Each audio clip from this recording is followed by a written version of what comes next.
அமைதியாக நடந்த 2 போராட்டங்களும் ஏன் 20ஆம் தேதி தடியடிக்க கொள்ள வேண்டும்? அரசியல்வாதி புகுந்து விட்டார்கள்.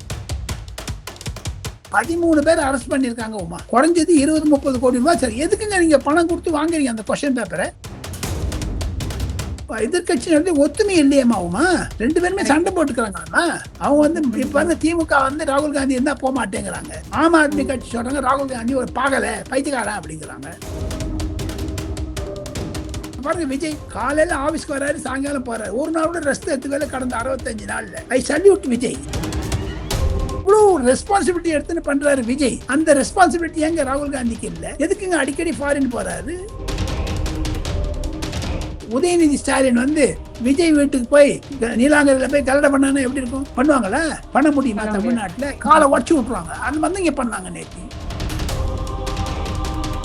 கண்டிப்பாக விஜய் அவர்கள் கண்டனம் தெரிவிக்க வேண்டும். காரணம், ராகுல் காந்தியினுடைய சப்போர்ட்ல தான் அந்த கவர்மெண்ட் நடக்குதுங்க. தமிழ்நாடு கவர்மெண்ட், அந்த 5 எம்எல்ஏ கவர்மெண்ட்ல ராகுல் காந்தி விஜயும் நல்ல அவ்வளோ க்ளோஸ் ரிலேஷன்ஷிப். அதனால கண்டனம் தெரிவிப்பார் என்று தான் நான் நினைக்கிறேன். ஹாலிடேஸ்னாலே அது நம்ம ஜிடி ஹாலிடேஸ் தான். You know you are special when you're with GT Holidays. நிறைவான தருணங்கள் என்ஏசி ஜுவல்லர்ஸுடன். சோ சிட்டி பாக்ஸ் நேயர்கள் அனைவருக்கும் என்னோட பெரிய வணக்கம். இன்னைக்கு நம்மளோட சிறப்பு விருந்தினரா டெல்லி ராஜகோபால் சார் நம்ம கூட இணைஞ்சிருக்காங்க, சீனியர் ஜேர்னலிஸ்ட். சோ வணக்கம் சார். வணக்கம், நமஸ்காரம்மா. நல்லா இருக்கீங்களா உமா? நல்லா இருக்கேன் சார், நீங்க எப்படி இருக்கீங்க? மழை பெய்யுது, அரசியல் ரீதியாக சூடு பறக்குது. ராகுல் காந்தி கைது அப்படிங்கிறாங்க, அடிச்சுக்கிறாங்க. பல போலீஸ்காரர்களுக்கு அடிதடி. டெல்லி பரபரப்பாக இருக்கிறது. ஒரு அரசியல் சூழ்நிலை மிக மோசமாகத்தான் இருக்கிறது. கண்டிப்பா சார். ஆக்சுவலி இப்ப வந்து பாத்தீங்கன்னா அது ஒரு ஹங்கர் ப்ரொடெஸ்ட் அப்படின்னு சொல்லி ஸ்டார்ட் ஆன ஒரு விஷயம் இப்ப வந்து ஒரு 3 ப்ரொடெஸ்டா வந்து மாறி இருக்கு அப்படின்னு சொல்லலாம். ஒண்ணு வந்துட்டு சோனம் அவர்கள் ஹாஸ்பிட்டல்ல இருந்துட்டு அவங்களோட ஹங்கர் ப்ரொடெஸ்ட வந்து கண்டினியூ பண்றாங்க அப்படின்னு சொல்லியிருக்காங்க ஜூலை 23 வரைக்கும். இன்னொரு சைடு வந்துட்டு பாத்தீங்கன்னா காக்ரோச் ஜனதா பார்ட்டி அவங்க வந்துட்டு ப்ரொடெஸ்ட மறுபடியுமே கண்டினியூ பண்றாங்க, ஸ்டில் இன்னும் பண்ணிட்டு இருக்காங்க. இன்னொரு சைடு ராகுல் காந்தி அவர்கள் வந்துட்டு மோடி அவர்களோட வீட்டுக்கு வெளியில வந்து ப்ரொடெஸ்ட் பண்றாங்க. ஆக்சுவலா என்ன பிரச்சனை, எதனால சார் இந்த ப்ரொடெஸ்ட் இப்படி 3 பக்கமா பிரிஞ்சிருக்கு? தாங்கள் 3 குறிப்புகளை சொன்னீர்கள், அது உண்மை. தாங்களுடைய வர்ணனை மிக அழகாக இருந்தது உமா. எனக்கு உங்களுடைய புரிதலும் அழகாக இருந்தது. என்னுடைய கருத்து என்ன என்று கேட்டால், கரப்பாம்பூச்சியினுடைய ப்ராப்ளம் நீட், சோனம் வாங்சுக்குடைய ப்ராப்ளம் வந்து லடாக்ல இருக்கக்கூடிய சுயாட்சி, காஷ்மீருக்கு பக்கத்தில். இந்த 2 கருத்துகள், 2 பேரும் ஜந்தர் மந்தர் என்று சொல்லக்கூடிய ஒரு குறுகிய இடத்தில் உண்ணாவிரதம் இருந்தார்கள். அங்க வந்து ஒரு 5000 பேர் தான். அது டிராபிக் உள்ள இடம், அது கார்னர், டவுன் டவுனா மாதிரி இருக்கும். அந்த இடத்த வர்ணிக்க வேண்டும் என்றால் யார் டெல்லியில இருந்தாங்களோ அவங்களுக்கு எல்லாம் புரியும். பட் அவர் புரியாமைக்கு சிட்டி ஃபாக்ஸ் நேயர்களுக்கு நான் வரவேற்று சொல்ல வேண்டாம். 5 ரோடு போகுதுங்க, இது மாதிரி இருக்கு, ரவுண்டா இருக்குமா. 5 ரோடு இப்படி போகுது. அங்க வந்து சோனமாங்சுக்கு இங்க கொடுத்துட்டாங்க, கர்பாம்பூச்சிக்கு இங்க கொடுத்துட்டாங்க. முதல்ல தரமாட்டேன்னு சொன்னாங்க அந்த இடத்த. ஏன்னா குறுகிய இடமாக பஸ் எல்லாம் போகுது, டிராபிக் இருக்குது, லாரி போகுது, கார் போகுது. ஆனால் 20 நாளாக அமைதியாக நடந்த 2 போராட்டங்களும் ஏன் 20ஆம் தேதி தடியடிக்க கொள்ள வேண்டும்? அரசியல்வாதி புகுந்து விட்டார்கள். இந்த சோனம் வாங்சுக்குடைய பேச்சு எல்லாம் எங்களுக்கு லடாக் என்ற பகுதியில் சுயாட்சி வேண்டும் என்று கூறுகிறார். அதற்கு மத்திய அரசாங்கம் ஏற்கனவே அமித்ஷா பேசிவிட்டார். எங்க ஸ்ரீநகர்லயே பேசிட்டாரு, இங்கே பேசினாங்க, அதிகாரிகள் சந்தித்தார்கள். ஆனால் சோனம் வாங்சுக்குடைய நட்டா அவர்களும் மத்திய அமைச்சர் அவர்களும் சேர்ந்து கொண்டு பேச்சுவார்த்தை நடத்த ஆரம்பித்து விட்டார்கள். இப்போ வாங்க நீங்க இந்த கரப்பாம்பூச்சி ஜனதா பார்ட்டி என்பது அமெரிக்காவில் தோற்றப்பட்டது. இதற்கு பின்னணி மகாராஷ்டிராவில் இருக்கக்கூடிய அபிஜித் தாப்பே என்பவர் ஆம் ஆத்மி கட்சியினுடைய தலைவராக இருந்தார் மகாராஷ்டிராத்தில். அவர் ஒரு அமெரிக்கர். அவர் இந்தியாவுக்கு வந்துட்டு போராட்டம் செய்ய போறேன் என்று சொன்ன அனுமதி கொடுத்தாங்க. அந்த அனுமதி கொடுத்த உடனே ராத்திரி எல்லாம் வந்து பாத்தீங்கன்னா அங்க மட்டன் சாப்பிடுறது, பிரியாணி சாப்பிடுறது, தண்ணி அடிக்கிறது, சாராயம் அடிக்கிறது எல்லாம் நடந்திருந்தது. அதெல்லாம் வான்சுக் பார்த்து கண்டம் பண்ணாரு. அதெல்லாம் பேப்பர்ல வந்திருக்குது, டெலிவிஷன்ல வந்திருக்குது, வீடியோல இருக்கு, ட்விட்டர்ல இருக்கு. யாருன்னா போய் பார்க்கலாம். நான் ஒன்னும் பொய் சொல்லல, நான் ஒன்னும் எக்ஸாஜரேட் பண்ணல. சில வேணும் உங்களுக்கு யூடியூப்ல அனுப்பினீங்கன்னு பார்க்கலாம். அப்போ இவங்க என்ன பண்ணிட்டாங்க, டெல்லியில உமா சிட்டி பாஸ் நேயர்களுக்கு 3 குறிப்புகளை சொல்ல வேண்டும். ஒன்று, ஷஹீன் பாக் என்று சொல்ல எடுத்து சிஏஏ ஆர்ப்பாட்டம் நடந்தது. கிசான் ஆந்தோலன் என்று புராரி என்ற இடத்தில் நடந்தது. அமெரிக்க அதிபர் ட்ரம்ப் வந்தபோது 2022 அங்க வந்து ஒரு பெரிய போராட்டம் பண்ணி ஈஸ்ட் டெல்லியில பெரிய கலட்டை பண்ணாங்க. 3-4 போராட்டங்களை செய்த தலைநகரில் இது 4வது 5வது போராட்டமாகத்தான் பார்க்கிறோம். மோடி அரசாங்கத்தில் மாணவர்களுக்கு சுதந்திரம் இருக்கிறது போராட்டம் செய்ய, அரசியல்வாதி அங்க சேர்ந்துன்னு குழப்பி விட்டாங்க. ஒண்ணு, நேற்று 21ஆம் தேதி செவ்வாய்க்கிழமை ராகுல் காந்தி ஏங்க அந்த கர்பாம்பூச்சி நேயர்களையோ அல்லது தலைவரையோ இல்ல சோனம் வாங்சுக்கோ பார்க்கவே இல்லை. பிரைம் மினிஸ்டர் ஆபீஸ்க்கு ஏன் போனாரு? எதற்காக அங்க போகணும்? Z+ செக்யூரிட்டியினுடைய ப்ரொடெக்டியா இருக்காரு. அதே சமயத்துல பிரதமர் மிகவும் அச்சுறுத்தலுக்குள்ளவர். எந்த சமயத்துல ஒண்ணு யார் ஒண்ணு அட்டாக் பண்ணலாம், அதுக்காக பலத்த பாதுகாப்புன்னு இருக்காரு. அந்த வீட்டு வாசல்ல போய் கதவை பிடிச்சிட்டு தன்னனும் தங்கையும் கலடை பண்ணிட்டு அவங்க கையில ஒரு ரிஸ்ட் வாட்ச் மாதிரி ஒரு முள்ளு கயிறை போட்டிருந்தாங்க. அந்த டேக், ஜிப் டேக்னு பேர் அதுக்கு. அதை கட்டினிட்டு வச்சிருந்தாங்க. அதை போலீஸ்காரன் பிடிச்சி எடுத்தானே அவங்க கையில ரத்தம் வந்துருச்சு. இவ்வளவு கிரிமினல் ஆக்ட் உள்ள கூடிய எதிர்கட்சி தலைவர் உள்ள வந்து ராகுல் காந்தி ஏன் சோனம் வாங்சுக்கையோ அல்லது அபிஜித் டாப்பையோ பார்க்கல? ஏன் பிரதமர் வீட்டு வாசல போய் பார்க்கிறாரு? அரசியல் செய்ய வேண்டும். இதற்கெல்லாம் முக்கிய காரணம் டீலிமிட்டேஷன் பில் வரப்போகுதுங்க. 10ஆம் தேதி இன்ட்ரோடியூஸ் பண்றதா இருந்தாங்க. அதை தடுப்பதற்காக செய்த முயற்சி என்று தான் பொதுமக்களும் சரி, தொலைக்காட்சிகளும் சரி, வர்ணனையாளர்களும் சரி சொல்லுகிறார்கள். அதுதான் நான் சிட்டி ஃபாக்ஸ் நேயர்களுக்கு சொல்ல ஆசைப்படுகிறேன் உமா மூலமாக. பட் இவ்வளவு ஒரு ப்ரொடெஸ்ட் நடக்கும் பொழுது மக்களோட கோரிக்கை அப்படிங்கிறது, ஸ்டூடெண்ட்ஸ் வச்சிருக்க ஒரு கோரிக்கைன்னு பாத்தீங்கன்னா ஒரு 3 கோரிக்கைகள் தான் சார் வச்சிருக்காங்க. என்னன்னு பாத்தீங்கன்னா, நீட் பேப்பர் லீக் ஆனதுனால ஒரு கவர்மெண்ட் வந்து அதுக்கான வந்து ஒரு அத்தாரிட்டி எடுக்கணும், அதுக்கான ஒரு ஒரு ஒரு கரெக்டான ஒரு பதில் அவங்க கொடுக்கணும் அப்படின்னு சொல்லியும் தர்மேந்திரா அவர்களை வந்துட்டு, அதாவது கல்வித்துறை அமைச்சரா இருக்கிற தர்மேந்திராவை வந்துட்டு ரிசைன் பண்ணணும் அப்படின்னு சொல்லியிருக்காங்க. சேம் அதே டைம் பாத்தீங்கன்னா காம்படிட்டிவ் எக்ஸாம்க்கு வந்துட்டு ரீஃபார்ம்ஸ் இருக்கணும் அப்படின்னு சொல்லியிருக்காங்க. அதே சமயம் இந்த நீட்னால பாதிக்கப்படுற குழந்தைங்களோட ஃபேமிலிக்கு காம்பன்சேஷன் வந்து கரெக்டா கொடுக்கணும். இந்த 3 கோரிக்கை தான் வந்து ஸ்டூடெண்ட்ஸ் எல்லாருமே வச்சிருக்காங்க இல்லையா? பட் இதுக்காக கண்டிப்பா மோடி அவர்கள், ஏன்னா டெல்லியில தான் பண்றாங்க. சோ இது வந்து எல்லாருக்குமே நல்லா தெரிஞ்சு ஓரளவுக்கு எல்லா ஸ்டேட்லயுமே வந்து பேசும் பொருளா பார்க்கப்படுற இந்த ஒரு விஷயத்துக்கு மோடி அவர்கள் ஏன் வந்து எந்த பதிலுமே கொடுக்கல அப்படிங்கிறது மக்கள் மத்தியில் உண்மையிலேயே ஒரு பெரிய கேள்விக்குறியா இருக்கு இல்லையா சார்? இருக்கு யாரும் இல்லைங்களே. மோடி அவர்கள் கண்டிப்பாக பதில் சொல்லி இருக்க வேண்டும், சொல்லவாக வேண்டும்.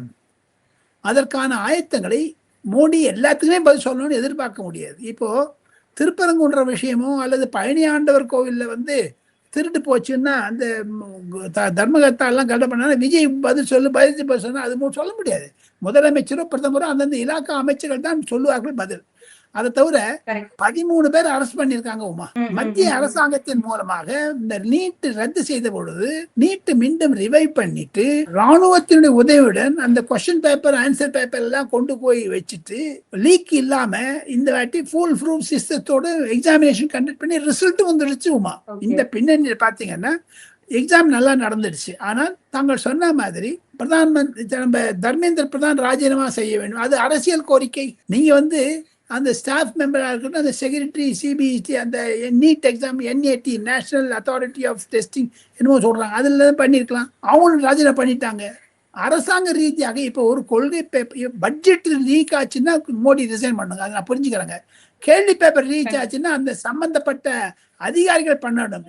இதனால ஒரு ஆக்சிடென்ட் ஆச்சுன்னா ஒரு அமைச்சர் எப்படி ராஜினாமா பண்ண சொல்ல முடியும்? அதே மாதிரி இது வந்து ஒரு leakage very important position.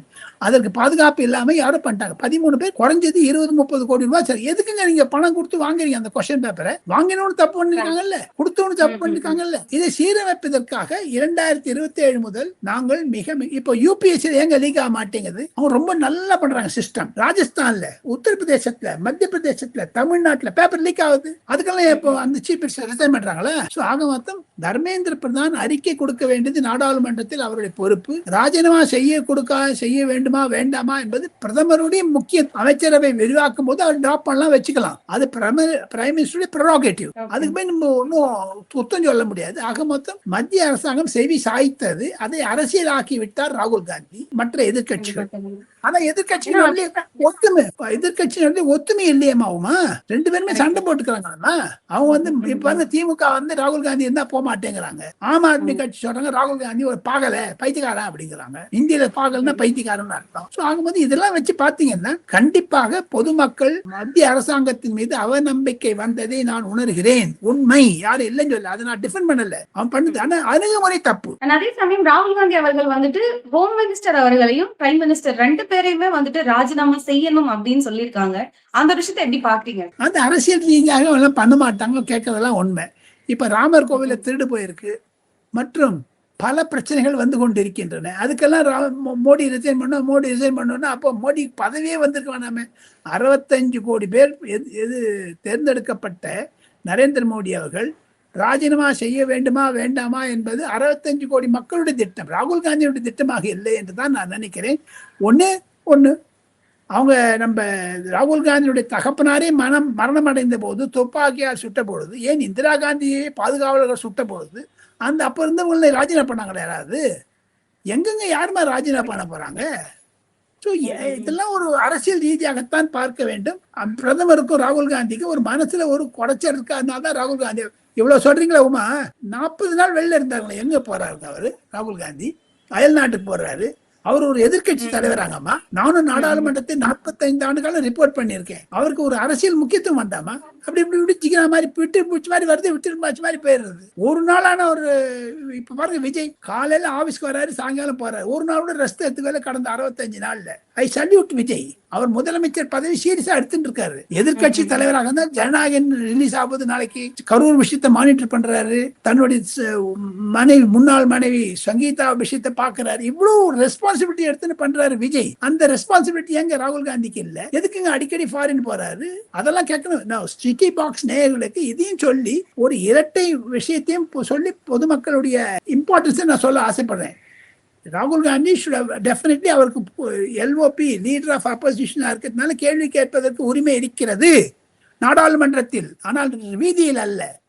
Narendra மோடியுடைய வீட்டுக்கு முன்னாடி போய் பண்றது இல்லை. நாளைக்கு உதயநிதி ஸ்டாலின் வந்து விஜய் வீட்டுக்கு போய் நீலாங்கரையில போய் கலடை பண்ணா எப்படி இருக்கும்? பண்ணுவாங்களா? பண்ண முடியுமா? தமிழ்நாட்டுல காலை உடச்சு விட்டுருவாங்க. அந்த மாதிரி இங்க பண்ணாங்க நேத்தி. Okay sir. அதே சமயம் பாத்தீங்கன்னா இப்போ விஜய் அவர்கள் வந்துட்டு ராகுல் காந்தி காங்கிரஸ் கூட வந்துட்டு ஒரு கூட்டணியில இருக்காங்க அப்படின்னும் பொழுது, ராகுல் காந்தியை அரெஸ்ட் பண்ற ஒரு விஷயம் நடக்கும் பொழுது எதனால கூட்டணியில இருக்க விஜய், அதுவும் தமிழக முதலமைச்சரான விஜய் வந்து எந்த ஒரு கண்டனமும் தெரிவிக்கல, அதுக்கான எந்த ஒரு பதிலுமே அவர் கொடுக்கல அப்படிங்கறதுமே காங்கிரஸ் சைட்ல இருக்க எல்லாருக்குமே வந்து ஒரு மனவலியா இருக்கு அப்படின்னு சொல்லியிருக்காங்க. அதை எப்படி பாக்குறீங்க? இப்ப அறிக்கை கொடுத்திருக்கதாக நான் கேள்விப்பட்டேன். நான் அறிக்கையை பார்க்கவில்லை. ட்விட்டர்ல கொடுத்திருக்காங்க. இருவரும் பேசுவதற்கு ஒரு நிமிடம் முன்னதாக நான் கேள்விப்பட்டேன். எனக்கு ஒரு SMS வந்திருக்கிறது. விஜயனுடைய ட்விட்டர் ஹேண்ட்ல போய் பார்க்கலாம். கண்டிப்பாக விஜய் அவர்கள் கண்டனம் தெரிவிக்க வேண்டும். காரணம், ராகுல் காந்தியினுடைய சப்போர்ட்ல தான் அந்த கவர்மெண்ட் நடக்குதுங்க. தமிழ்நாடு கவர்மெண்ட், அந்த 5 MLA கவர்மெண்ட்ல அவர் கண்டனம் தெரிவிக்க வேண்டும். ராகுல் காந்தி விஜயும் நல்ல அவ்வளோ க்ளோஸ் ரிலேஷன்ஷிப். அதனால கண்டனம் தெரிவிப்பார் என்று தான் நான் நினைக்கிறேன். இன்னைக்கு நீட்டுக்காக மக்கள் ஸ்டூடெண்ட்ஸ்ல இருந்து எல்லாருமே இப்ப போராடிட்டு இருக்க பட்சத்துல இப்ப பொலிட்டீஷியன்ஸும் நிறைய பேர் அதுல ஜாயின் பண்ணிட்டாங்க. ஒரு மாதிரி ப்ரொடெஸ்ட் போயிட்டு இருக்கு. இந்த நிலையில தமிழக முதலமைச்சரான விஜய் அவர்கள் எந்த ஒரு பதிலும் கொடுக்கல, யாருக்கும் எதுவுமே ஒரு சப்போர்ட்டிவா எதுவுமே பேசல, எந்த கருத்தும் முன்வைக்கல அப்படிங்கறது ஒரு அரசியல்வாதியா அவங்களோட கடமையை கரெக்டா செய்யலையோ அப்படிங்கிற மாதிரியான கேள்விகள் மக்கள் மத்தியிலும், ஸ்டூடெண்ட்ஸுமே நிறைய ரீல்ஸோ எல்லாமே வந்து ஒரு போஸ்ட் பண்ணிட்டே இருக்காங்க. விஜய் அவர்கள் வாயை திறக்காம இருக்கிறதுக்கு காரணம் என்ன அப்படின்ட்டு அதை எப்படி பாக்குறீங்க? விஜய் அவர்கள் தன்னுடைய அரசாங்கம் முதலாக வந்திருக்கிறது. முதல் பட்ஜெட்டை அவர் கான்சென்ட்ரேட் பண்றாரு. நீட் சமாச்சாரத்தை, நீட்டை வாபஸ் பெற வேண்டும் என்று முதல்ல அறிக்கை கொடுத்துட்டாரு. அது தேர்தல் அறிக்கையிலும் இருக்கிறது. நான் விஜய் மீது தவறு சொல்ல மாட்டேன். காரணம் என்ன என்று கேட்டால், அரசாங்கத்தில் வந்து முதலாக பட்ஜெட் கொடுக்கும் பொழுது அவருக்கு கான்சென்ட்ரேஷன் முழுக்கவே பட்ஜெட் தான் இருக்குது. கடந்த 2 மாதங்களாக அவருடைய நடவடிக்கைகளை எல்லாம் பார்த்தீர்களே ஆனால், டெல்லிக்கு 2 முறை வந்தார், பிரதமரை சந்தித்தார், நிதி ஆயோக் கூட்டத்தில் கலந்து கொண்டார், மத்திய நிதி அமைச்சரை பார்த்தார், தவிர அரசியலுக்கெல்லாம் பண்ணிட்டு மந்திரி சபை வச்சுட்டாரு, தமிழ்நாடு அசம்பிளி நடத்திட்டார். இதெல்லாம் ஸ்டெப் பை ஸ்டெப்பா போயிட்டு இருக்கிறதுனால நீட்டுக்கு அவர் பதில் சொல்ல வேண்டிய அவசியம் கிடையாது என்பதுதான் என்னுடைய கருத்து. ஏன்னா தேர்தல் அறிக்கையில் இருக்கிறது. 1. 2, இவர் நீட்டுக்கு பண்ணார்னா ஏடிஎம்கே டிஎம்கே பண்ணாததை விஜய் அவர்கள் செய்து காண்பிக்க வேண்டும் என்பதுதான் சிட்டி பாக்ஸ் நேயர்கள் மூலமாக மாண்புமிகு முதலமைச்சருக்கு வேண்டுகோள். சுப்ரீம் கோர்ட்ல போய் ஸ்டே வாங்குங்க. அதுக்கு ஏன் ஸ்டாலின் சுப்ரீம் கோர்ட்டுக்கு போல? ப. சிதம்பரத்துடைய மனைவி அந்த கேஸ் போய் ஜெயிச்சுட்டு வந்திருக்காங்க. நீட் வேண்டும் என்று சுப்ரீம் கோர்ட் சொல்லுகிறது. 4-5 நீதிமன்றத்தினுடைய தீர்ப்புகள் இருக்கின்றன நீட்டுக்கு ஆதரவாக. இதே காங்கிரஸ் திமுக தான் நீட்டை கொண்டு வந்தது. அதை எது எப்படி விஜய் போவாரு? ஆக மொத்தம் தமிழ்நாட்டில் நீட்டை பற்றி பேச வேண்டும் என்றால் விஜய் அவர்களுடைய எண்ணம் கல்வித்துறை மருத்துவத்துறையில ஸ்டேட் சப்ஜெக்ட் ஆக்கிடுங்கன்னு சொல்றாரு. அப்படின்னா நம்ம சென்டருக்கு அந்த அதிகாரம் வேண்டாங்கிறாரு. அதுவும் ஒரு திருப்பு முனையாகத்தான் நான் பார்க்கிறேன். ஆக மொத்தம் நான் விஜயை சப்போர்ட் பண்ணல. ஆனா விஜயை பிளேம் பண்ணக்கூடாது. ஸ்டூடெண்ட்டுடைய பேரண்ட்ஸ் தான் என்னுடைய கருத்து. அவர் 4 நாள் கூட ஆகலமா, 2 நாள் கூட ஆகல. அவரை போய் நீங்க சொன்னீங்க அப்படி. இப்ப இந்த ஆங்கிலத்தில் ஒன்று சொல்ல பேபி ஸ்டெப்ஸ் சொல்லுவாங்க. குழந்தை நடைபோடுறது கொஞ்சம் தப்புன்னு கீழே ஊந்துடும், சவுத்து பிடிச்சி நடக்கும். அவங்க நடவண்டி வாங்கி தருவோம். நான் சின்ன பையனாச்சு நடவண்டின்னு பேர். இப்பெல்லாம் அது வாக்கருங்கிறாங்க. புதுசாக ரவுண்டாக அதனால குழந்தைக்கு அந்த மாதிரி கத்துக்கிறார் இவர் விஜய்.